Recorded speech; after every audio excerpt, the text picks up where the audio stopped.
இன்னைக்கு அநேகருக்கு புரியாத காரியம் என்னன்னா, அவர் தான் நடத்துறாருல, அப்புறம் ஏன் என்னை இப்படி நடத்துறார்? நான் முறுமுறுக்கிற பாதையில் தான் கொண்டு போகணும். அவர் தான் நடத்துறார். அவர் நடத்துற எந்த பாதையும் அது நேர்த்தியான பாதை. யாக்கோபு 5வது அதிகாரத்தில் 11வது வசனத்துல இப்படி ஒரு வார்த்தை சொல்லப்பட்டிருக்கிறது. இதோ பொறுமையாயிருக்கிறவர்களை பாக்கியவான்கள் என்கிறோமே. யோபின் பொறுமை குறித்து கேள்விப்பட்டிருக்கிறீர்களே, கர்த்தருடைய செயலின் முடிவையும் கண்டிருக்கிறீர்கள். கர்த்தர் மிகுந்த உருக்கமும் இரக்கமும் உள்ளவராக இருக்கிறார். இதில் ஒரு வார்த்தை தான் ஆண்டவர் இடைப்பட்டார். அவருடைய செயலின் முடிவு. தேவனை ஆராதித்துக் கொண்டிருக்கிற அன்பு உள்ளமே, இன்னைக்கு கர்த்தர் என்ன செய்கிறார்னு எனக்கு தெரியல, ஆனா இந்த செயலின் முடிவு எனக்கு நிச்சயம் இருக்கு. அது நன்மையாக தான் முடியும். யோபை குறித்து சொல்லும் போது அவருடைய செயலை குறித்து அல்ல, அவருடைய செயலின் முடிவு ஒரு எண்ட் இருக்குது. நான் இன்னைக்கு நடக்கிற பாதையினுடைய ஒரு முடிவு இருக்குது. வேதத்தில் ஒரு வார்த்தை இருக்கிறது, ஒரு காரியத்தின் துவக்கத்தை பார்க்கிறோம், அதனுடைய பாதை அல்ல, அதனுடைய முடிவு நல்லதா இருக்கும்.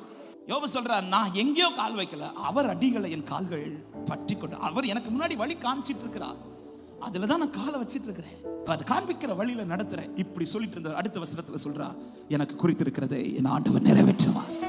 சில உள்ளத்திற்கான பதில் வந்து கொண்டிருக்கிறது என் ஆவிலே நான் ஃபீல் பண்றேன். அவர் உங்க கூட நடந்து கொண்டிருக்கிறார். இதை முடிக்காம அவர் ஓய மாட்டார், இதை முடிக்காம அவர் அமர மாட்டார். ஆண்டவரே, இதை பார்க்க கிருபை எனக்கு தருவீராக, இதை பார்க்கிற பொறுமை எனக்கு தருவீராக. மகிமை வெளியரங்கமாகும், மாம்சமான யாவரும் அதை ஏகமாய் காண்பார்கள். உங்க வாழ்க்கையில நடத்த போகிறது அற்புதம் அல்ல, அது காட்ஸ் glory, அது கர்த்தருடைய மகிமை. விசுவாசிக்கிற உள்ளமே கம்பீரித்து ஆர்ப்பரி. ஏப்பா மகிமை, அந்த மகிமை வெளியரங்கமாகும் போது நீங்கள் மட்டுமல்ல ஆச்சரியப்பட போவது உங்களை சுற்றி இருக்கிற கண்கள் காணும். இது கர்த்தருடைய செயல், இது கர்த்தருடைய கரம், இது கர்த்தரே செய்தார். ஹalleluya. உங்களுக்கு சொன்னதை செய்து முடிக்கும் வரையிலும் கர்த்தர் உங்களை கைவிட மாட்டார். நான் நினைச்ச நாட்கள் சிலதை நடத்தாமல் அவர் இன்னும் என்ன நடத்துகிறார். ஒரு முடிவு உண்டு, அது அற்புதமாய் அல்ல, அது மகிமையாய் முடியும். யோபுவின் பொறுமை குறித்து பார்த்தது போல அவருடைய செயலின் முடிவை பார்க்க வரையிலும் பொறுமையா இருங்க. அவர் செய்ய நினைத்தது ஒன்றும் தடைபடாது. எனக்கு குறித்திருக்கிறதை ஆண்டவர் நிறைவேற்றுவார்.